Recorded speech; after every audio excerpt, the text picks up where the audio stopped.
Hello friends, today we are going to start with the subject pharmacognosy. In that, the very first chapter, that is history and definition of pharmacognosy.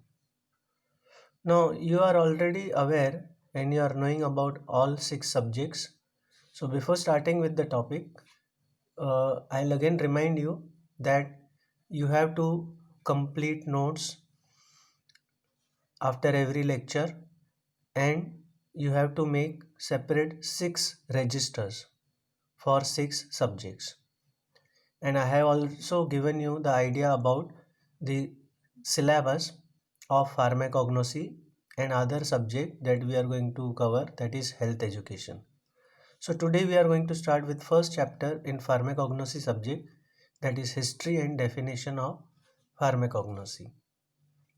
Now before going in detail, I would like to tell you that from natural source there are so many substances that we get, and from ancient times these substances are utilized as foodstuffs. I'm talking about the very old days, ancient time. So many substances they were found that they were having some beneficial effect on the body, and therefore those substances that were obtained from natural source, they were used as medicine to treat various diseases. And then those substances which were having effect and they were used as a medicine, they were termed as crude drugs. So our subject pharmacognosy is dealing with the crude drugs that are obtained from mainly plant source, animal source, and mineral source. And in this subject, we say that this subject is dealing with the study of crude drugs. So, crude drug means the substance which is obtained from natural source and that have not undergone any process, which is obtained in impure form, that we say it is a crude drug, and that is only collected from the plant and it is dried. Other than collection and drying, no any other process is followed. So that substance we can say it is a crude drug. Now we will see the history, or before that we will see definition, the appropriate definition of the pharmacognosy. Now, pharmacognosy is defined as it is a scientific and systematic study of structural, physical, chemical, and biological characters of crude drugs, along with their history, method of cultivation, collection, and preparation for market. This is appropriate definition of pharmacognosy. And whatever the slides you are uh, viewing, so in that only you will find the answers of the questions. At the end I will share the questions also, important questions that are asked in examination, like define pharmacognosy. So this is the definition. Now, as I said that our subject is dealing with the crude drugs that are obtained from natural source. So nowadays so many synthetic chemicals are available. Like in market you will find so many tablets. For example, paracetamol tablet, many of you might be knowing. So that is a synthetic drug, and synthetic drugs do not come under the pharmacognosy.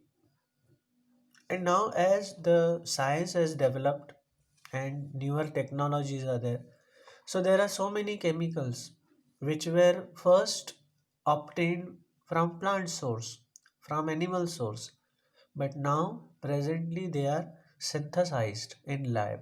So they are synthetic derivatives. Like a few examples I can give you, like atropine, it is a alkaloid. It is obtained from belladonna plant. We will study this belladonna drug later on. So today also we get this atropine from natural source, but they are synthesized in lab also, because when the requirement of a particular substance increases, then they are to be synthesized in lab also. There are so many examples. We can take other example of ephedrine. Again, it is a alkaloid. So these have got beneficial effects on the body. Then history of pharmacognosy. Now in this, the short questions are asked of 2 marks about the persons who have contributed in development of pharmacognosy. So in this, the very first person is a Greek physician, that is Hippocrates. Now in tabular form I am giving you this, so that will be beneficial for you to remember also.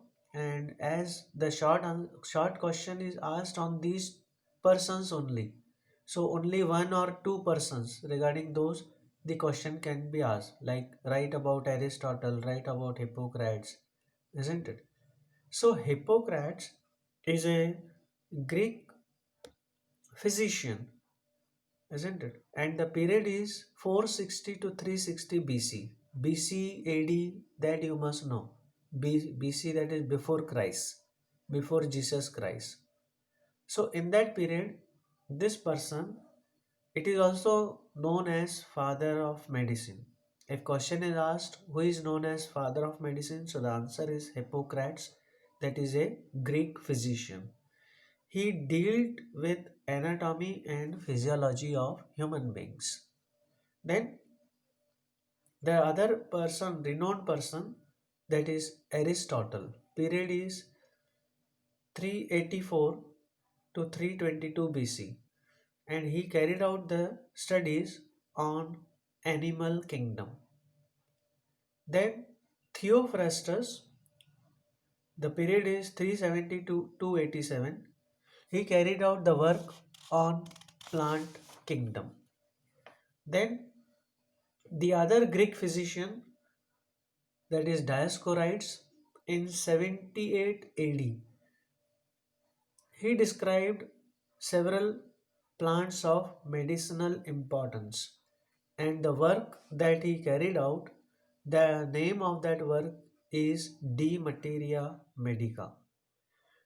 Then Pliny the Elder is the another person in between 23 to 70 AD who compiled 37 volumes of natural history. Then the Galen, who is a Greek pharmacist in 131 to 200 AD, he carried out work on extraction of active constituents. Now here later on we will study about extraction also. In pharmaceutics also you will study about extraction. So that is the removal of active ingredient from the plant, and that branch was developed by Galen. And the branch dealing with extraction of plant and animal drugs is called Galenical pharmacy. So what is Galenical pharmacy? The branch dealing with extraction of plants and animal drugs is called Galenical pharmacy. Then the other person is Charak.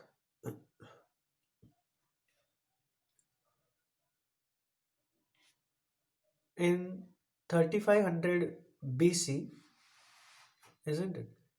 He wrote the book Charak Samhita.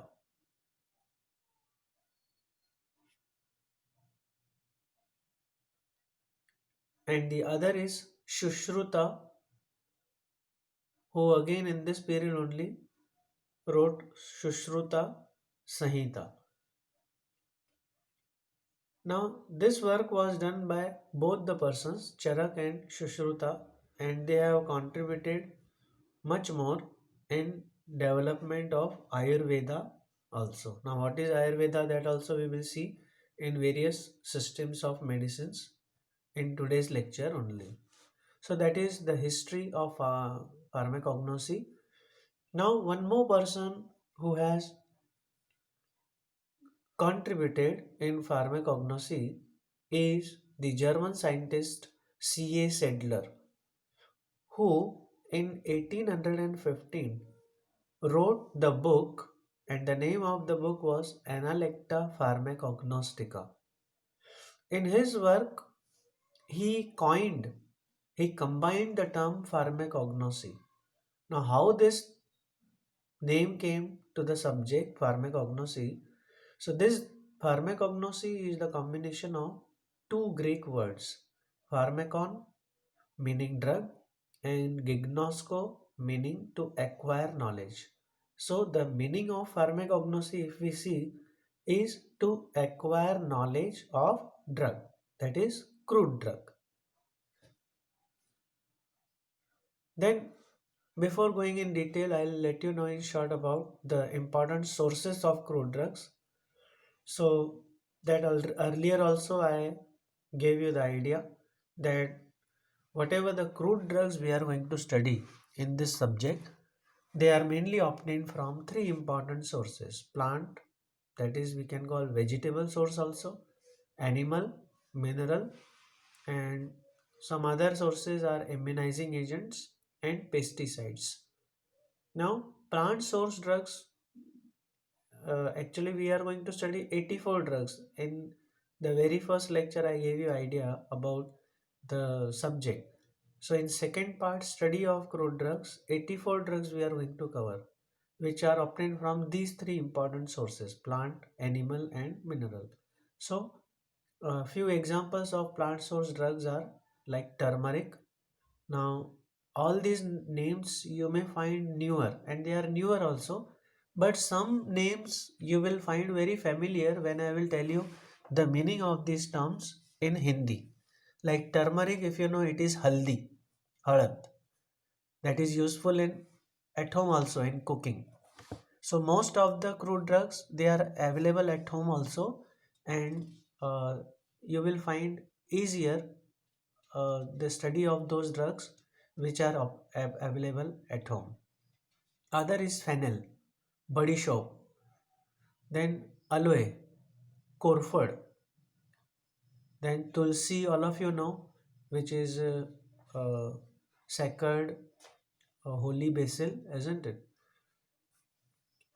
Then other source is animal source, and from animal honey, mud, all of you know, beeswax, uh, made or mombatti. So these are the two examples from animal sources. Other also are there. We will study later on. Then mineral source examples are chalk, talc, and kaolin. These have got medicinal uses also. We will study those later on. Then immunizing agents are also there, like example vaccine, antitoxin, sera.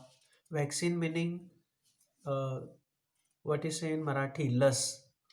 So the vaccine that is given to newborn babies, टीकाकरण जो होता है, isn't it? Antitoxins. So some substances are there which are useful to uh, minimize the poisonous effects of a particular substance. Sera preparations are also used to increase immunity of the body. Then pesticides, which are used in fields for protection of crops to control the pest, like nicotine, pyrethrin, these are natural drugs. Now next is traditional Indian systems of medicine. Now these are our Indian medicines, and the question is asked on these Indian medicines also. One is Ayurveda, other is Siddha, then naturopathy and yoga. These are four important systems of medicine. We say that they are systems of medicine, that how a particular treatment can be given to the patient. Nowadays, um, whatever the doctors are consulted and the medicines that are given prescribed by the doctor, so that is allopathy system of medicine, like paracetamol, isn't it? Ibuprofen, isn't it? Diclofenac sodium. These are synthetic drugs. So that is the allopathy practice of medicine. That is not in your syllabus. Being we are concerned with our subject pharmacognosy, so in this, in your portion, in your syllabus, these important systems of medicine are there that we are going to discuss. Now, first is Ayurveda. Now, Ayurveda, it is near about 3000 years ago, oldest system of medicine. Ayurveda is also called as science of life. And according to Ayurveda, what Ayurveda says that health is a balance. Health, all of you must know, swasth. Health is a balanced state of tridoshas. Now, whenever you might have seen, or many of you might be knowing, that when you consult any Ayurvedic doctor, so he will generally examine these three tridoshas. These are Vata, Pitta, and Kapha.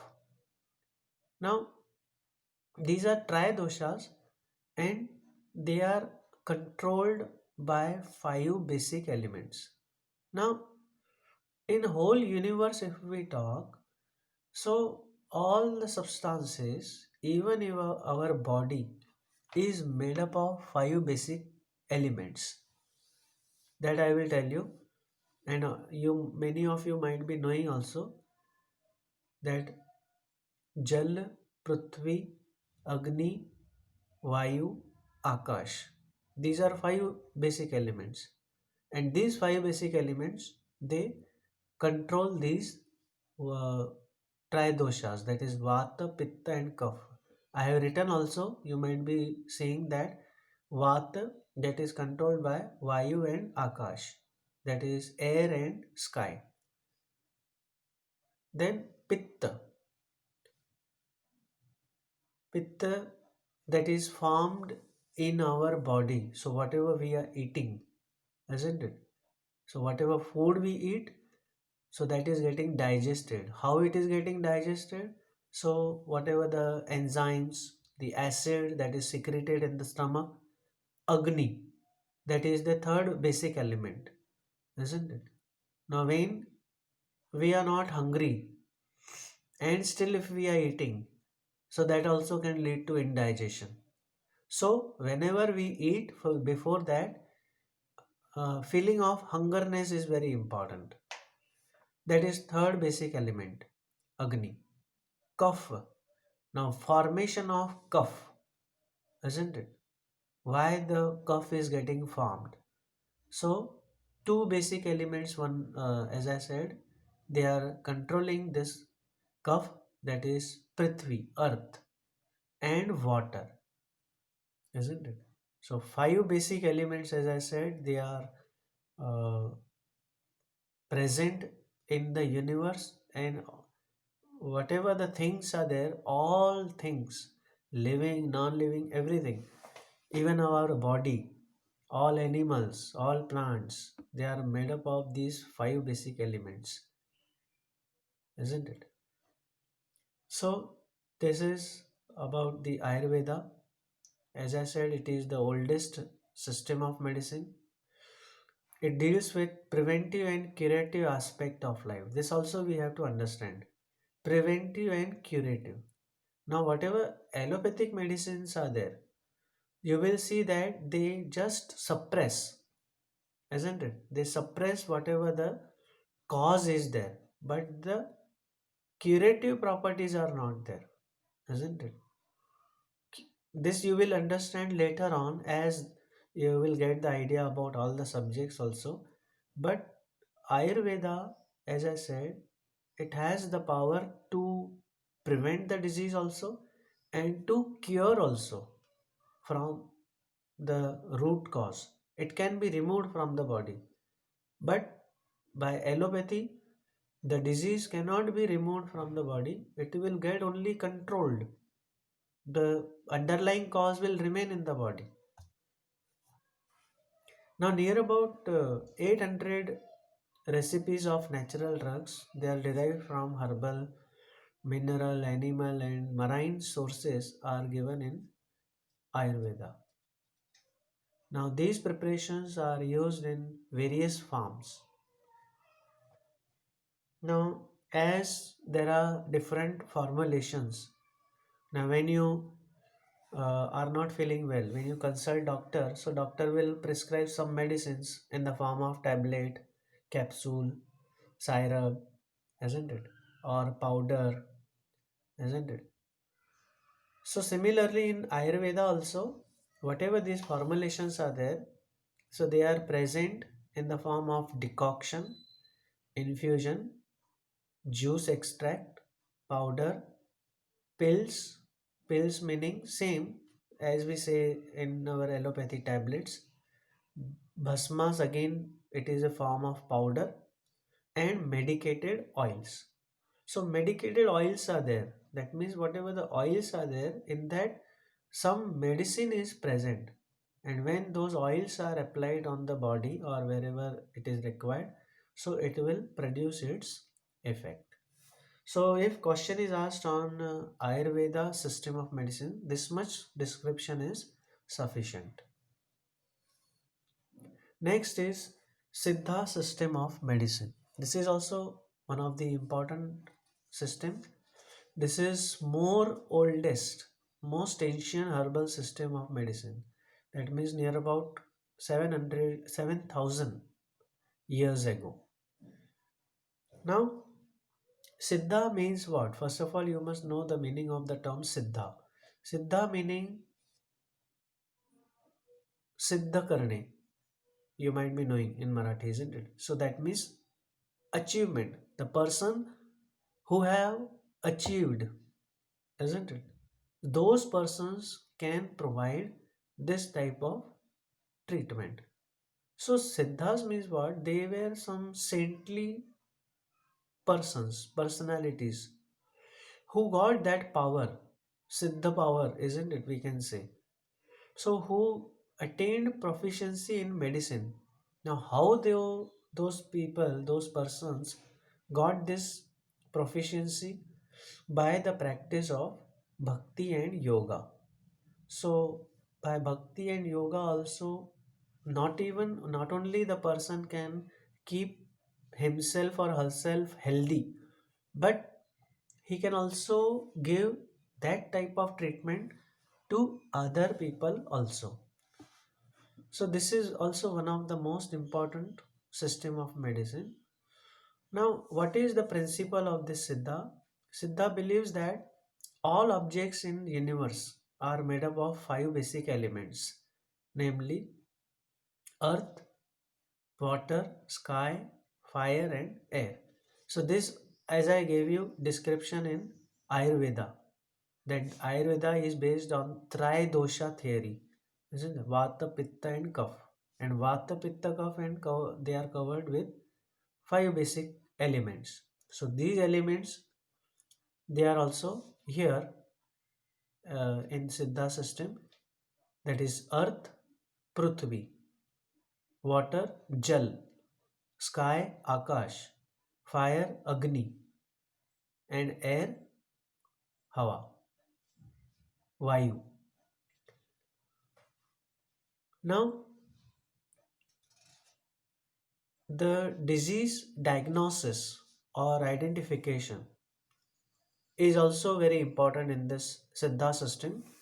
So here, how the disease is diagnosed, how it is found. It is identified by eight things, like nadi.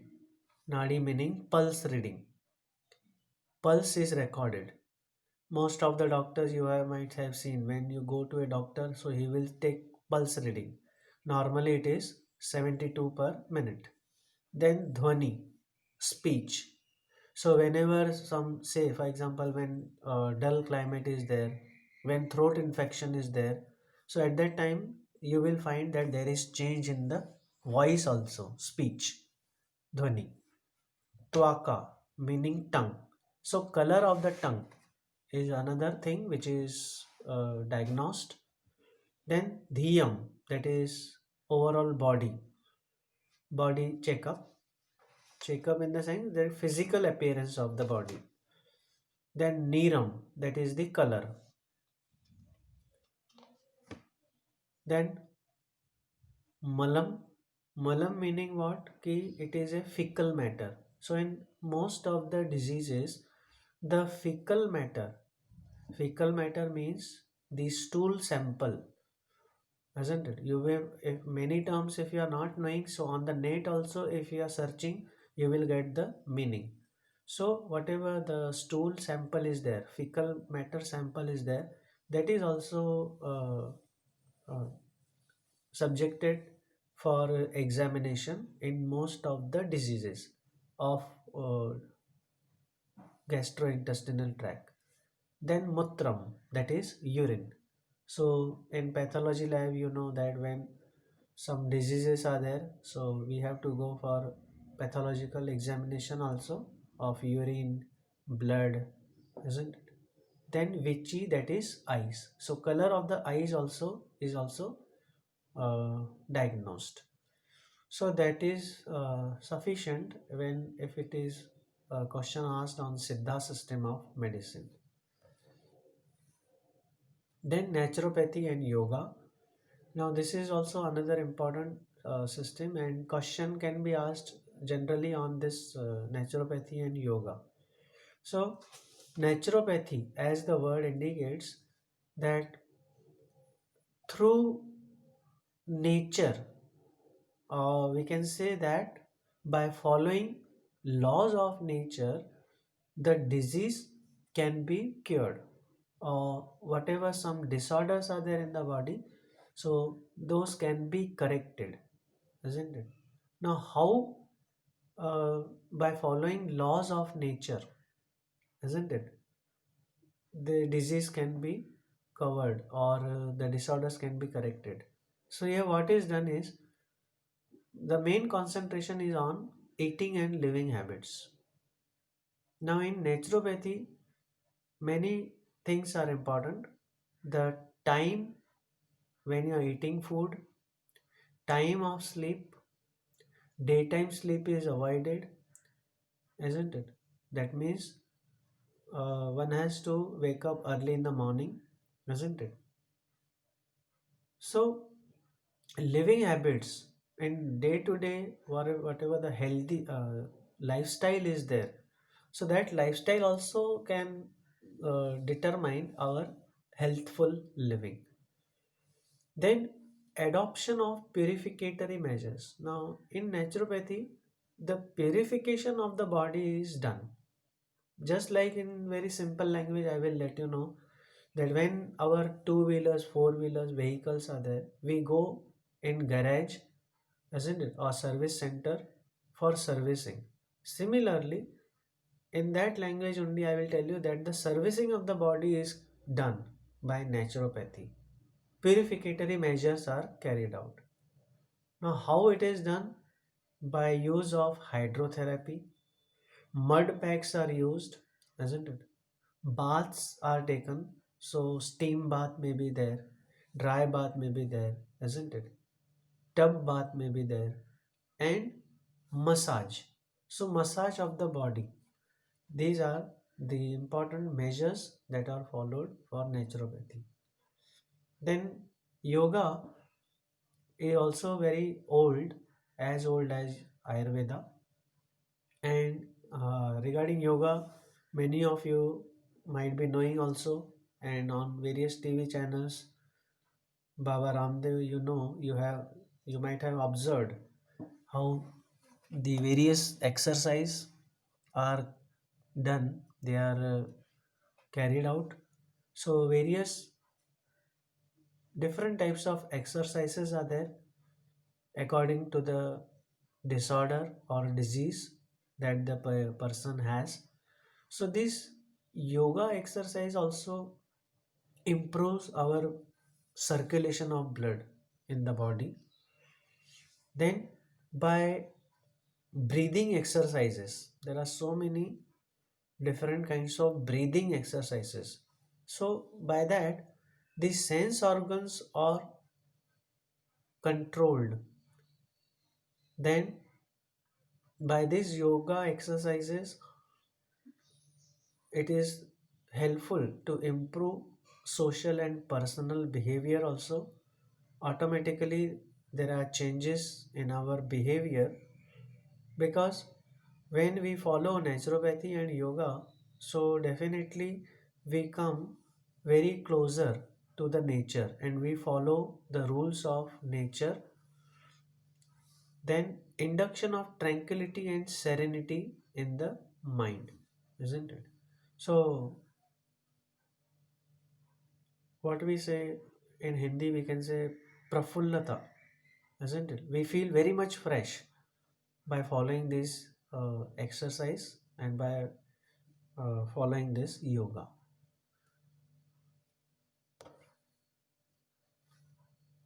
So thank you for listening patiently, and with this we cover this first topic of general pharmacognosy part. Thank you.